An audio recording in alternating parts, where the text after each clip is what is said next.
Pension की सुविधा प्राप्त कर रहे हैं और सरकार इसको बहुत जल्दी बढ़ाने जा रही है। हमने बजट दे दिया है।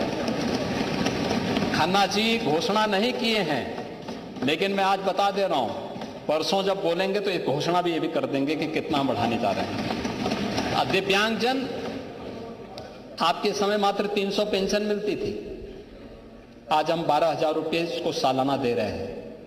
मोटराइज्ड ट्राईसाइकिल दे रहे हैं और इस बार तो हमने बेटियों के लिए ई ट्राईसाइकिल की भी घोषणा कर दी, इलेक्ट्रिक ट्राईसाइकिल की भी घोषणा की है। ये पैसा डीबीटी के माध्यम से हम उनके खातों में भेज रहे हैं। आपके समय में वो 300 रुपया जाता था, 6 महीने में एक बार जाता था, उसमें भी आधा ही उसको मिल पाता था। आज डीबीटी के माध्यम से पूरा पैसा उस लाभार्थी के खाते में जाता है और हर एक जरूरतमंद को उसके हिसाब से हम लोगों ने उस लक्ष्य को प्राप्त करने के लिए सुविधा का लाभ दिया है। जीरो पॉवर्टी के लक्ष्य को प्राप्त करने की दिशा में भी सरकार ने जो कदम आगे बढ़ाए थे, निराश्रित महिलाओं के लिए pension, job card, ration card, निराश्रित महिलाओं के लिए पेंशन की सुविधा, जिन जरूरतमंदों के पास अपने आवास नहीं उन्हें आवास की सुविधा उपलब्ध करवाना, जिनके पास आवास के पट्टे नहीं उन्हें आवास के पट्टे उपलब्ध करवाने की कार्रवाई, ये सभी कार्रवाई को आगे बढ़ाते हुए समाजवादी पार्टी और कांग्रेस के तुष्टीकरण के मॉडल से उभार करके आज प्रदेश को संतुष्टीकरण की तरफ बढ़ाया गया है। 60 लाख गरीबों को एक एक आवास उपलब्ध करवाया गया है, एक एक आवास। हाँ, आप 20,000 देते थे, हम लोग 3.5 लाख आपके वक्त समाजवादी पार्टी के कैडर के लिए समाजवादी आवास देते थे। एक गरीब को इंदिरा आवास योजना में मात्र 20,000 रुपया मिलता था, 20,000 रुपया, मात्र 20,000 रुपया देते थे और वह पूरा नहीं होता था। हमारी सरकार ने, ये डबल इंजन की सरकार, नगरीय क्षेत्रों में 2.5 लाख देती है और ग्रामीण क्षेत्र में 1,20,000 रुपये आवास के लिए, शौचालय निर्माण के लिए 12 से 15,000 रुपये अतिरिक्त और मनरेगा के 90 दिन की मजदूरी के बराबर भी मानदेय उसे उपलब्ध करवाया जाता है। यानी जो अब ये जो पहली योजना थी, आगे उसी योजना को हम लोग विकसित भारत जी राम जी के साथ भी जोड़ने जा रहे हैं और यह कार्य हुआ है। और इसका परिणाम क्या है कि 6 करोड़ से अधिक लोग गरीबी रेखा से उभरे हैं। इस बार भी हम लोगों ने जो बचे हुए लोग हैं, सफाई कर्मी हैं, निर्माण श्रमिक हैं, इनके लिए भी एक नई स्कीम को हम लेके आए हैं। बजट भाषण में उसकी भी घोषणा करेंगे, उसके बारे में भी बात करेंगे यहाँ पे। महोदय, आज आप स्किल डेवलपमेंट ITI की बात कर रहे थे। ये व्यावसायिक शिक्षा में आता है, तकनीकी शिक्षा में नहीं।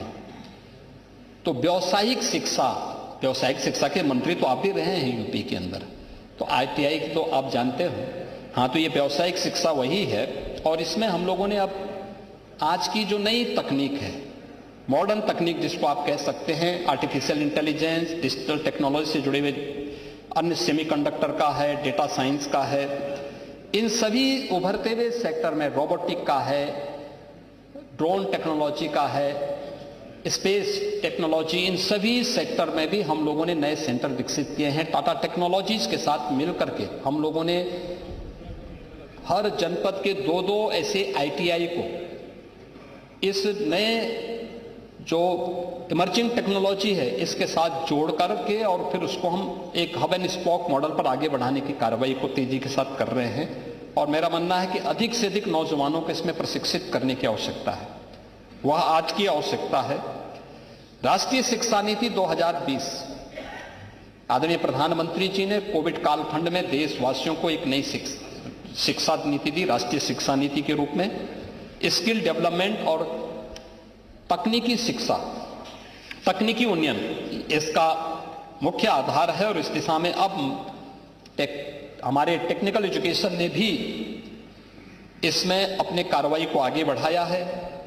माध्यमिक शिक्षा के भी हर जनपद के पहले चरण में हम लोग गवर्नमेंट कॉलेजेज हैं उनको इन सभी कोर्सेज के साथ जोड़ रहे हैं, जिसमें इमर्जिंग टेक्नोलॉजी के साथ हम उनको सशक्त बना सकते हैं और उसके माध्यम से उनको डाटा उपयोग करने के लिए इंटरनेट की फैसिलिटी उपलब्ध करवाने के लिए भी हम एक कार्य कर रहे हैं।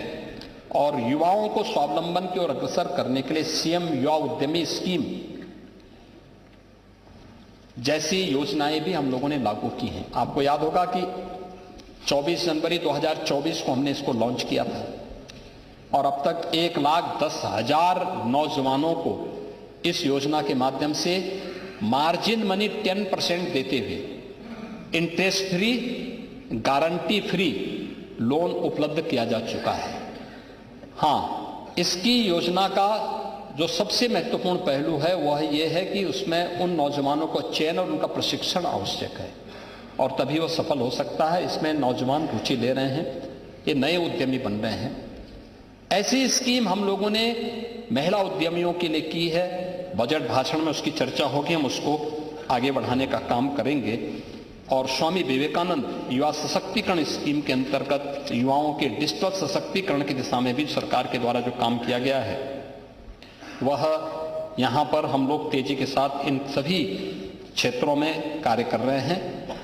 महोदय, skill India, startup India, stand up India, इन सब को प्रभावी ढंग से आज प्रदेश के अंदर लागू करने में हमें सफलता प्राप्त की है। 20,000 से अधिक हमारे पास स्टार्टअप यूपी के अंदर वर्तमान में काम कर रहे हैं। 76 इंक्यूबेटर्स हैं, 7 हमारे पास सेंटर ऑफ एक्सीलेंस हैं और 8 यूनिकॉर्न उत्तर प्रदेश की युवा नेतृत्व और इनोवेशन की ताकत को आज प्रदर्शित कर रहा है।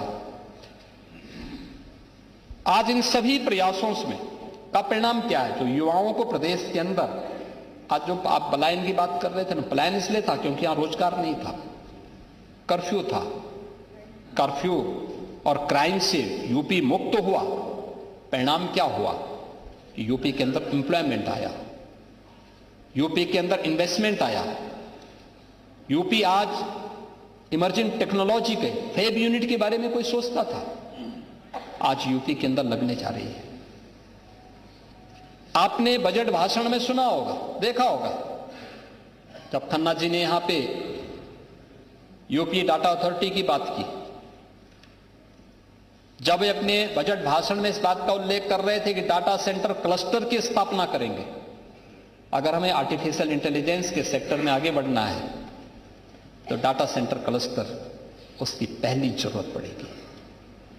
आज यूपी उस दिशा में काम कर रहा है, उसको लीड कर रहा है देश में। ऐसा नहीं कि हम पीछे हों, देश के अंदर अगणित 3 राज्य होंगे, उनमें यूपी एक राज्य है। आज वह यूपी है, पिछले 9 वर्ष के अंदर बदला है। आज परिणाम क्या है? जो 19% बेरोजगारी की दर थी समाजवादी पार्टी की सरकार के समय, आज वह 2.24% तक रह गई है। ये परिणाम है यूपी के अंदर। आपको विश्वास नहीं होगा, इसलिए नहीं होगा क्योंकि आप लोगों ने किया नहीं, तो आपको सब यही लगता होगा। देखो, कूप मंडूप इसी को कहते हैं। कुएं के मेंढक को अगर हम लोग समुद्र में फेंक देंगे ना तो उसको विश्वास ही नहीं होगा कि समुद्र क्या है।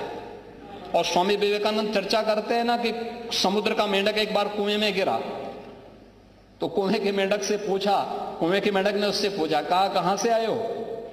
उसने कहा समुद्र से। कहा ये क्या होता है? कहा बहुत बड़ा होता है। कहा कितना बड़ा? उसने छलांग लगाई इस कोने से उस कोने तक। कहा इससे इतना बड़ा? उसने कहा इससे बड़ा। उसने एक और बड़ी छलांग लगाई। अब कुएं के अंदर कितनी बड़ी छलांग लगाएगा? तो उसने कहा इससे बड़ा? कहा कि नहीं उससे बड़ा, उससे भी बड़ा। कहा तो झूठ बोल रहा है। उसने कहा भी एक बार, अब मैं कैसे बोलूं, तो मैं तो यहां गिरा हुआ हूं, कैसे बोलूं? तो यही स्थिति उस कूप मंडूप की तरह आप लोगों की स्थिति हो गई कि आप लोगों ने अपने समय तो किया नहीं। अब कोई, जब ये सरकार डबल इंजन की सरकार कर रही है तो आप लोगों को ये बुरा लग रहा है और विश्वास भी नहीं होगा, क्योंकि क्या नहीं, करने का अभ्यास ही नहीं। क्योंकि करने के लिए तो व्यक्ति के लिए फुर्सत चाहिए। मैं आ रहा हूं उस पे भी। खेल इंफ्रास्ट्रक्चर का विकास हुआ, प्रतिभा का सम्मान, यह भविष्य की गारंटी है। प्रदेश में डबल इंजन सरकार शहर से गांव तक खेल इंफ्रास्ट्रक्चर का विकास कर रही है। ये हमारा जो मंत्री है ना, खेल मंत्री हमारा यादव ही है। देखो ना, अरे एक ही नहीं, और भी रामचंद्र यादव कहां गए? हाँ, 1.25 लाख से एक लड़ाऊं।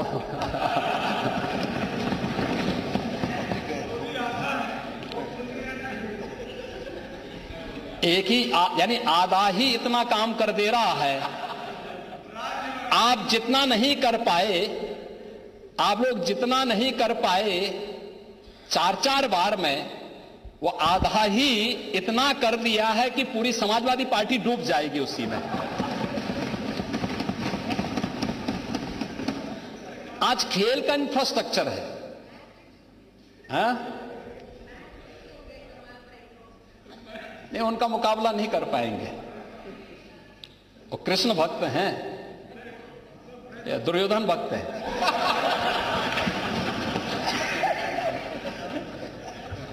शहर से गांव तक हर गांव में खेल का मैदान हो, हर ब्लॉक स्तर पर मिनी स्टेडियम हो, ब्लॉक स्तर पर स्टेडियम का निर्माण हो। और अब तो सरकार ने तय किया है 2030 के कॉमनवेल्थ गेम्स के लिए और 2036 के भारत की ओलंपिक की दावेदारी को ध्यान में रख करके हर डिविजनल यानी मंडल मुख्यालय पर एक स्पोर्ट्स कॉलेज, हर स्पोर्ट्स कॉलेज के पास एक सेंटर ऑफ एक्सीलेंस किसी एक खेल में यूपी के नौजवानों को इस योग्य बनाओ कि इन प्रतियोगिताओं में। और जहां पे हुआ है, आपके गाजीपुर में हुआ है, गाजीपुर के नौजवान आज खेल में, हॉकी में ललित उपाध्याय और राजकुमार पाल उसी गाजीपुर की देन है, वाराणसी के गाजीपुर की देन है। समाजवादी पार्टी के समय नहीं हुआ, पैसा उन्हीं यादव ने दिया है, उन्होंने दिया है। मैं क्या कर रहा हूं, आप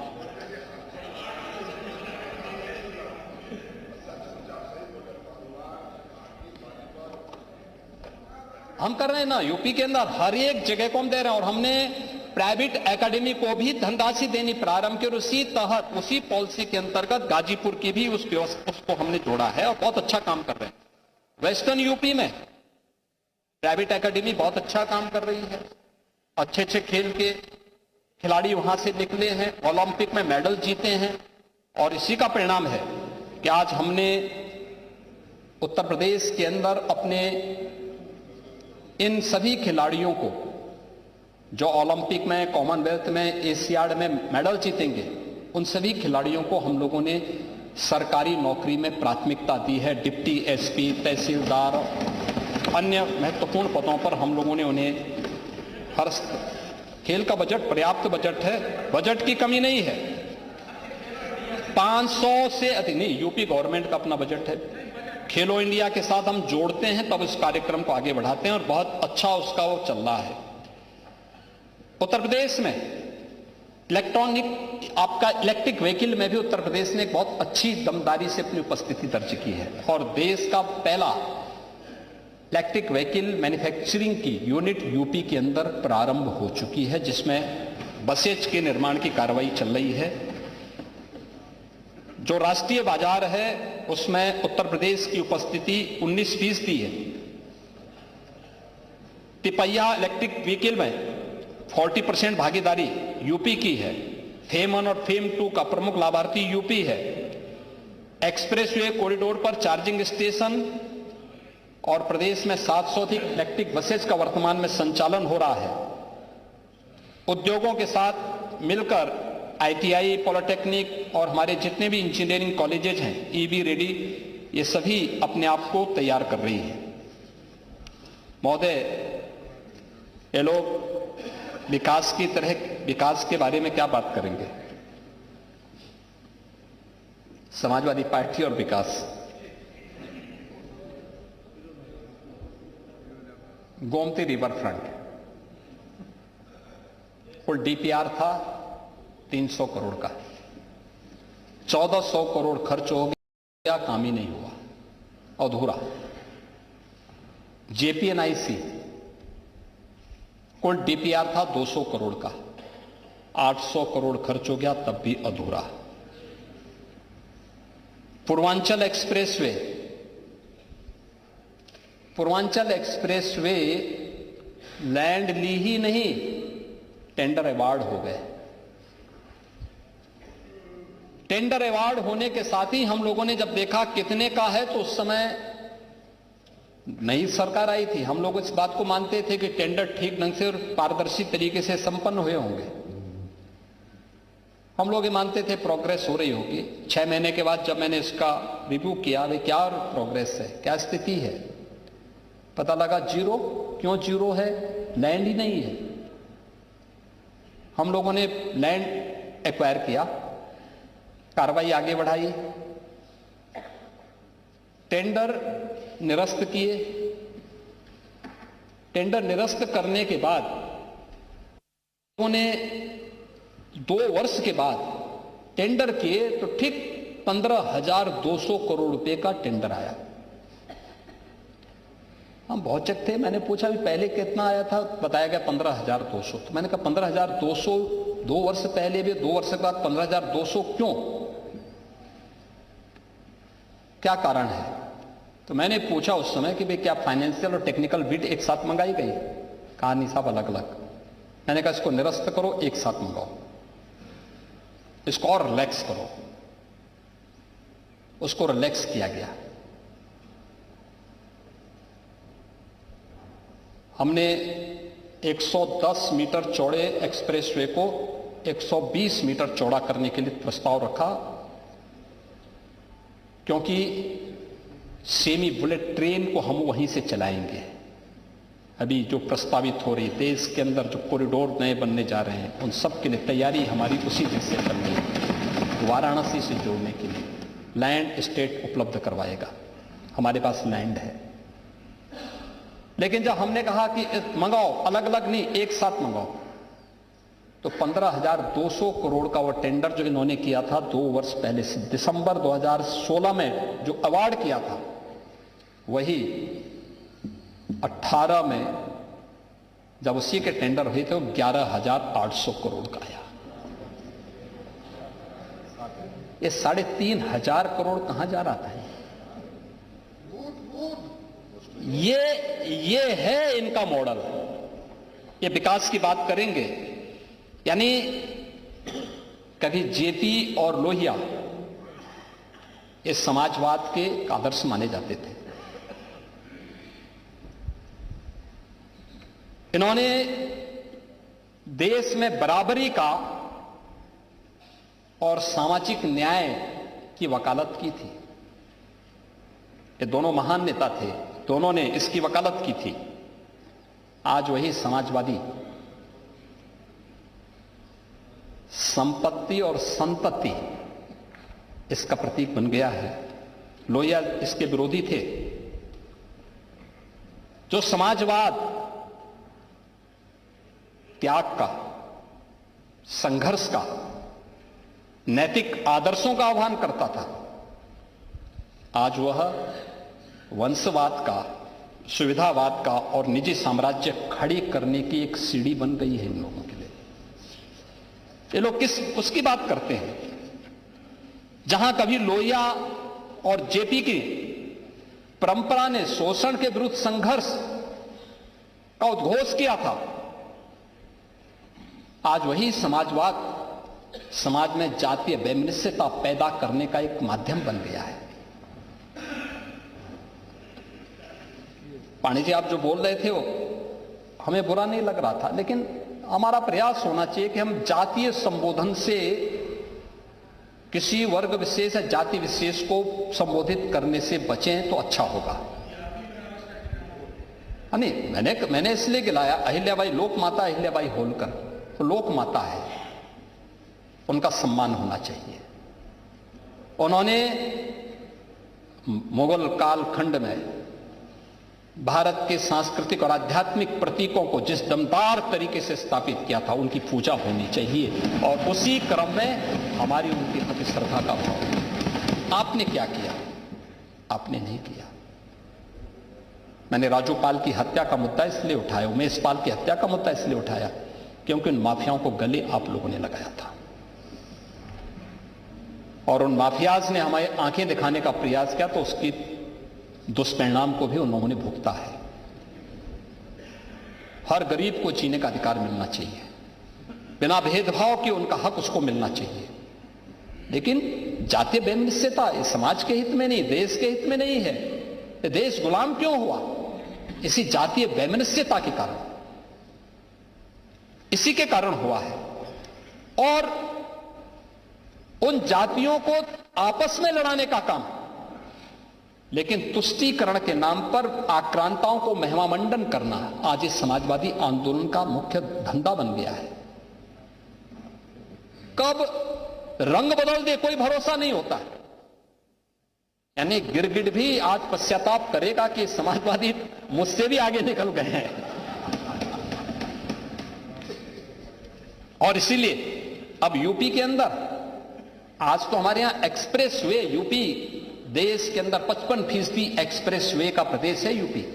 देश का सबसे बड़ा रेल नेटवर्क यूपी के पास, देश का सबसे बड़ा एयर कनेक्टिविटी के लिए एयरपोर्ट्स यूपी के पास, देश की पहली रैपिड रेल यूपी के पास, देश की पहली इनलैंड वाटरवे यूपी के पास, और देश का पहला रोपवे जो सिटी को जोड़ रहा है वह यूपी के पास है। मेट्रो देश के अंदर सर्वाधिक सिटी में यूपी के अंदर चल रहा है। खन्ना जी ने अपने बजट भाषण में 4 कहा, लेकिन 4 नहीं है, यूपी के अंदर 6 सिटी मेट्रो के साथ वर्तमान में जुड़ी थी, और 6 ही नहीं, 7वां सिटी प्रधानमंत्री जी के लोकार्पण के बाद मेरठ भी हो जाएगा। देश के अंदर कहीं कोई इतने इस संख्या में नहीं है। ईस्टर्न एंड वेस्टर्न रोपवे वहां इसलिए चलाया जा रहा है, रोपवे और पौराणिक सिटी है। हाँ, वो भी चल रहा है। अभी हम कनेक्टिविटी दे रहे हैं, थोड़ा देने दीजिए ना, इंतजार करिए, अभी इंतजार करिए। Eastern and western freight corridor, इसका जंक्शन भी यानी लॉजिस्टिक का भी एक बड़ा केंद्र अब यूपी बनने जा रहा है।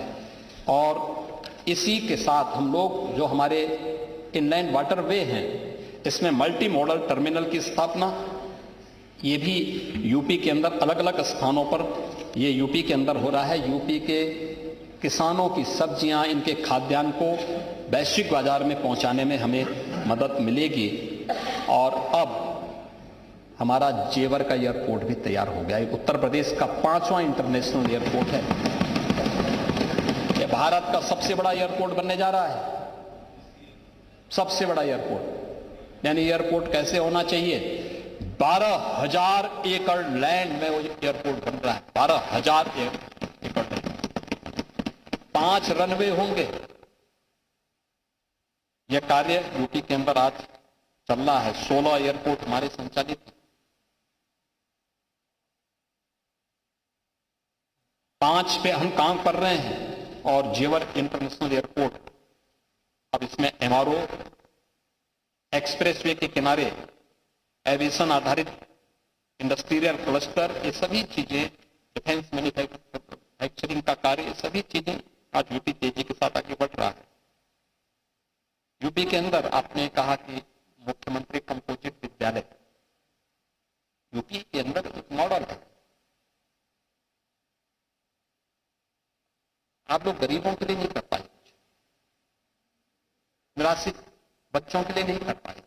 अगर इसका नमूना देखना है, आप जाइए अटल आवासीय विद्यालय को देखने,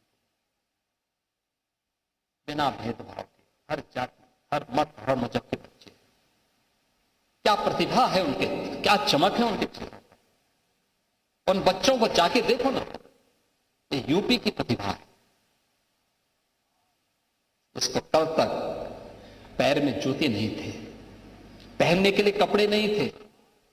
आज वर्ल्ड क्लास इंफ्रास्ट्रक्चर से बने हुए अटल आवासीय विद्यालयों में अध्ययन कर रहे हैं। 10,000 बच्चे एक साथ उत्तर प्रदेश के इन विद्यालयों में वर्तमान में अध्ययन कर रहे हैं, उसी तर्ज पर हर जिले में 2-2 सीएम कंपोजिट विद्यालय हम लोगों ने पहले चरण में दे दिए हैं और हम इस श्रृंखला को वहीं तक सीमित नहीं रख रहे हैं, इसको हम नीचे स्तर पर, न्याय पंचायत स्तर पर ले जाना चाहते हैं, न्याय पंचायत स्तर पर। इसलिए हम चाहते हैं वहां मिले बच्चों के लिए केवल विद्यालय नहीं होना चाहिए, खेल का मैदान भी होना चाहिए, स्किल डेवलपमेंट के सेंटर भी होने चाहिए, उनके लिए अन्य सुविधाएं भी होनी चाहिए।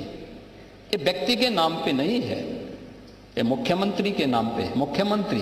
मुख्यमंत्री कोई भी होगा, ये कोई व्यक्ति का नाम नहीं है, ये पदेन है। हाँ, अटल आवासीय विद्यालय विद्यालय ही है, उसी तर्ज पर हम लोगों ने सीएम कंपोजिट विद्यालय बनाए हैं। ये यानी डे स्कूल होंगे। ये अटल आवासीय विद्यालय ये निराश्रित बच्चों के लिए और बीओसी बोर्ड के जो श्रमिक हैं, निर्माण श्रमिक हैं, उनके बच्चों के लिए हम लोगों ने बनाए हैं, क्योंकि वे लोग काम करते हैं, खानाबदोश जिंदगी जैसे जीते हैं आज इस सिटी में, कल वहां तो बच्चे नहीं पढ़ पाते थे, उनके बच्चों को वहां लाकर के पढ़ाया जा रहा है और अच्छे हमने वहां पे शिक्षक रखे हैं, ये सभी कार्य वहां पर हो रहे हैं। इसी तर्ज पर आज सीएम कंपोजिट विद्यालय माध्यमिक विद्यालयों में आज उत्तर प्रदेश के अंदर कार्य हो रहा है। आप तो क्या दुर्गा प्रसाद जी, आप क्या शिक्षक थे क्या? दुर्गा प्रसाद यादव जी, आप क्या शिक्षक थे? आप कुछ थे, शिक्षक वगैरह थे या किसान थे? हाँ, किसान थे कि शिक्षक थे? किसान। नहीं, मैं वही पूछ रहा हूं, मैं इसलिए पूछ रहा हूं कि माध्यमिक शिक्षा, देखो मैं एक सच्चाई बताऊंगा। मैं उत्तर प्रदेश में समाजवादी पार्टी की सरकार थी और आपकी सरकार के माध्यमिक शिक्षा के एक मंत्री थे। एक स्टेशन पे मुझे जाना था, तब तक उत्तर प्रदेश के एपीसी आ गए, मैं एक तरफ बैठा था, वो लोग दूसरी तरफ बैठ गए। उसी समय उत्तर प्रदेश के माध्यमिक शिक्षा के मंत्री आ गए थे, समाजवादी पार्टी की सरकार थी, मैं सांसद था गोरखपुर से।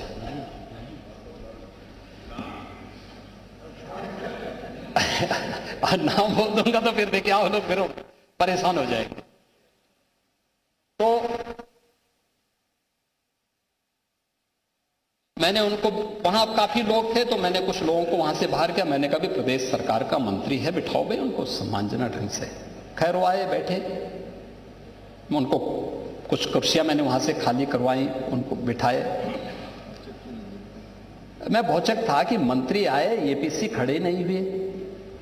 तो फिर मैं समझता था दोनों साथ आए, तो मैंने एपीसी से पूछा, मैंने कहा भी आप यहां कब आए? तो उन्होंने कहा कि मैं मॉर्निंग में आया था। मैंने कहा भी मंत्री जी साथी में थे क्या? कहा कौन मंत्री? मैं भौचक, मैंने कहा भी इनको पहचानते नहीं आप, ये मंत्री हैं आपके? तो मैंने मंत्री से कहा, मैंने कहा भी आप इनको पहचानते नहीं? उन्होंने कहा कि मैं जो है 6 महीने से कार्यालय नहीं गया हूं और इसलिए ये पहचानते नहीं होंगे मुझे। ये आपकी सरकार के समय का हाल था। आप मुद्दों और आदर्शों की बात करते हैं। दूसरा उदाहरण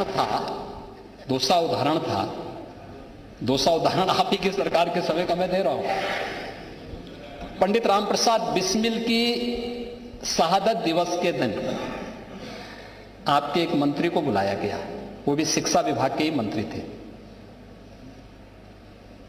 तो उनको जब बुलाया गया तो उनसे कहा गया कि, तो उन्होंने कहा कि किसकी जयंती? कहा जयंती नहीं, आज इनकी शहादत दिवस है, इनको फांसी भी दी।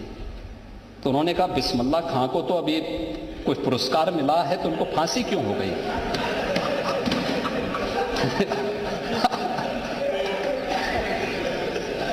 इनके शिक्षा मंत्री, इनकी सरकार में। जब ये अंधेर नगरी चौपट राज